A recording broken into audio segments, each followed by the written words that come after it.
This disclaimer was copied without permission.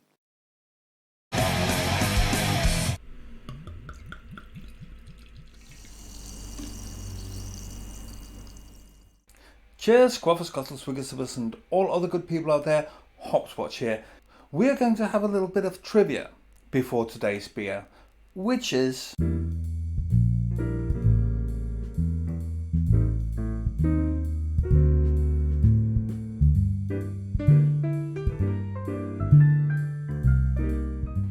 Evil Twin Brewing. Here's a summary of what you should know. Evil Twin Brewing was founded in 2010 by Jarnit-Bjergsø, one of the famous and to some extent notorious Bjergsø twins from Denmark. Their full story can be found in the book Ølbrødre by Rasmus Imborg. Brothers in beer could be an indirect yet apt translation of the title. The other brother is Borg-Bjergsø, and they are identical twins who at one point ran amiss of each other and to this day, frankly, hate one another's guts. The book, which I never finished because I got bored, unfortunately that's a frequent occurrence when I try to read, tells a tale of two very ambitious boys who at an early age picked up running, and one of them to this day holds a Danish youth record on some distance I don't specifically remember. They were so ambitious in running, they ignored warnings from their coaches not to overdo it, lest they got injured. And ignoring the warnings basically resulted in them getting injured. And in the long run, no pun intended, they had to give up on careers in athletics. They went on to other activities, and after a rather successful stint in antiquities dealings, both of them picked up brewing in the so-called gypsy or nomad tradition. A nomad brewery does not operate its own physical brewing facilities, but uses other breweries' facilities to brew collaboration beers. The breweries MacLeod, founded by Borg-Bjergsø, and Evil Twin Brewing, founded by Jarnit-Bjergsø, were at the very forefront of the Danish beer revolution, with beers that were almost guaranteed to break rules and move the boundaries of what was perceived as possible in brewing.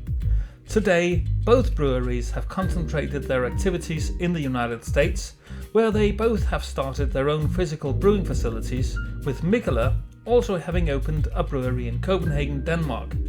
The nomad brewing, however, remains to this day a crucial part of the activities of both twins. However, their internal rivalries, apparently starting when they were running, means that the twins basically can't stand the sight of each other. So we will not see any collabs between these two nomad breweries anytime soon. Also, the name Evil Twin in this perspective is, alas, not quite as interesting as it may seem. The brothers came up with it long before the distaste for each other grew so large that they couldn't be in the same room anymore. Jeppe is not referring to himself as the Evil Twin, somehow implying the grudge between the two. It's just an old brand name from the time before the grudge became unbearable, and it is solely playing on the trope of the evil twin, not his relationship with his twin brother. Evil Twins stouts are, by the way, an almost natural occurrence in Aron-Ra's fridge. This in itself should be an indication of the quality that we are dealing with. Well, and with that out of the way, moving on to today's beer, which is not a stout, but an IPA, double dry hopped double India Pale Ale. India Double Pale Double Ale. With Motueka, Citra and Idaho 7 hops. Wonderful. Keep refrigerated, drink fresh. Yeah, the fresh bit is going to be difficult. It's been in my fridge almost half a year, I have to admit. So this is not entirely fresh, but again, IPAs are best enjoyed fresh. However, I mean, it's not like beer goes to waste after just a few weeks now, is it? Even these ones, and especially if they are in cans, they actually keep the aroma quite well, in my experience. Well, let's see how much I've ruined it by postponing its trial. So now, already when I'm pouring it, I get notes of lemon, a bit of vanilla, Beautiful, beautiful. Very nice light yellow hue. Nice, tall, soft head. Nice and bubbly. So a little bit away. What I'm catching the most are the citrusy notes, the lemon notes.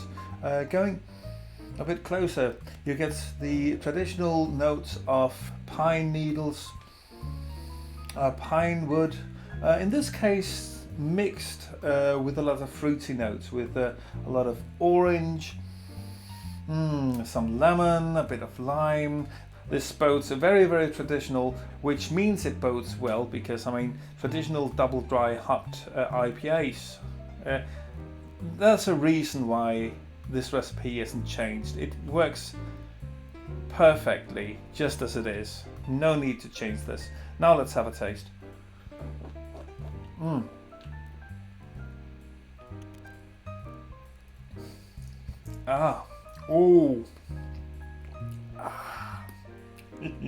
So if you were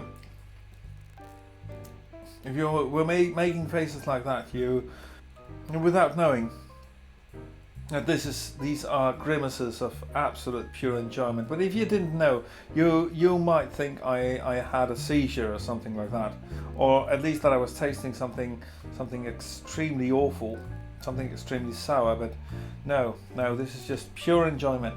The funny thing is,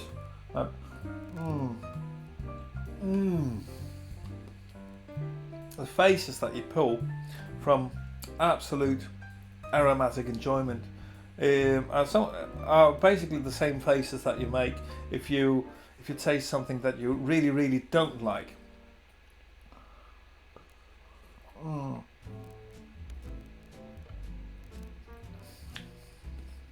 This is a very, very nice, very intense IPA, and it's mostly for drinking, I would say. It's not so much for sipping.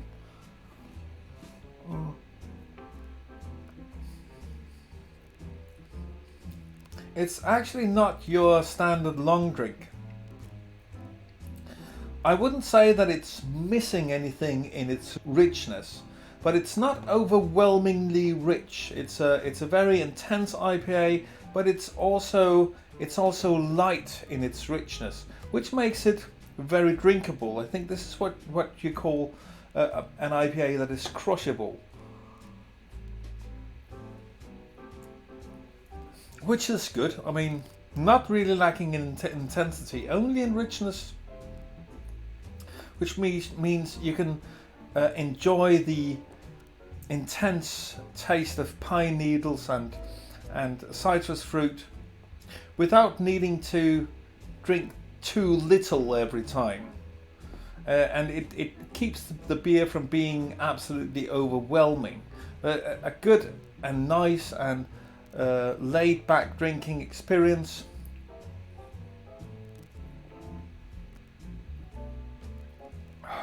Never becomes overwhelming. Still is just intensely enjoyable. A wonderful beer, a wonderful drink. I'll give it 5 stars. Maybe lacking, after all, a little bit on the richness. Adding some richness would make it an absolutely intense experience. I mean, and I would prefer that rather than a beer that's drinkable. I mean, in order to score the really high grades, you will need a beer that is extraordinary and way out of the usual. And this kind of ends up not being that. But what I absolutely love about this beer is that it really allows the citrusy notes, the lemon and the orange and all the aromas of citrus fruits. There's some bergamot as well. Those aromas are really stepping forward in this beer.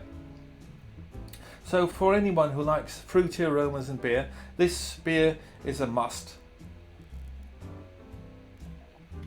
I was actually wondering, because it's citrus fruits such as oranges is traditional around Christmas, and this beer is called I'm Not Coming Home for Christmas. So could be a hint at that, or maybe not. Okay, not much else to say about the beer as such. So just to update you a little bit about the channel and the plans that I have for it at the moment, I will try to upload a video every Wednesday, which will probably be a beer review. And then there are the other rants, I would call it, that I do every now and then, or ramblings as I used to call them. Those videos I will make in addition whenever I kind of feel like it, whenever I got the time, but some of them I also want to research properly before I put out. So I don't know how much time they will be in between. With those projects, I want to research them properly. I want to be absolutely sure that they get well produced and that I put in the effort that I want to before I put them out there. So they will simply take the time that they do, and you will have to do with the reviews in between. So if you like the video and you think it was informative, like and subscribe if you haven't already. Share the video, leave a comment. Consider supporting me on Patreon. Remember, May is free. I've stopped the billing cycle for May, but I haven't for June, and I don't think I will.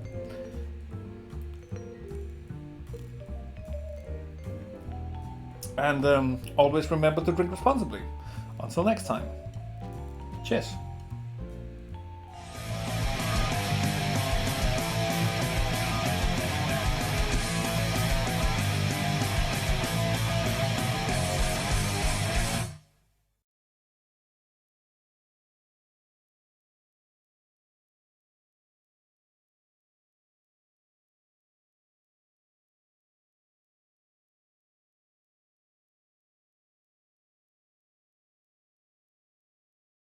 As such, as you may have noticed, I have cut my hair just like what's his face, Jimmy Snow.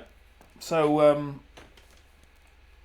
a bit shorter. I mean, you have to take care of your hair and look after it, and one way to look after it is cutting it just a wee bit every now and then. So it'll grow out again, so we'll be fine, I hope.